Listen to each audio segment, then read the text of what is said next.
panalo nga itong si Tanggol pero nagkakaproblema naman itong si Ramon na kung saan diretsang sinagot ni Tanggol ang kanyang ama na wala siyang balak na protektahan ang kanilang mga iligal na negosyo at ang gusto niyang mangyari ay itigil na umano nila ito.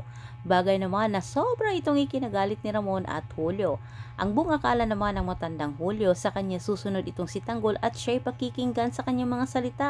Ngunit sinagot din siya nito na babanggain umano niya ang sarili niyang pamilya kung pagpipilitan umano ng dalawa na gumawa siya ng mali. Sa kabilang banda ay pinagsabihan din ni Marites itong si Ramon. Sinabi niya na kailangan umanong sumunod ni Ramon sa gusto ni Tanggol dahil hindi umano mabago ni Ramon at Julio ang isip ni Tanggol. Buo ang loob nito na gawin kung ano umano ang tama. Para maging maayos pa rin ang relasyon ng mag-ama, kailangan umanong sumunod ni Ramon sa gusto ni Tanggol. Sa puntong ito, lumabas ang totoong ugali ni Tanggol at totoong atensyon ni Ramon at Julio para kay Tanggol. Tilang mahati ang loob ni Ramon sino ang kanyang susundin. Dagdag pa ni Marites kung magkalabuan umano ang relasyon ni Ramon at Tanggol at Julio, pagkakataon din umano ito ni Gustavo para sulutin ang atensyon ni Tanggol.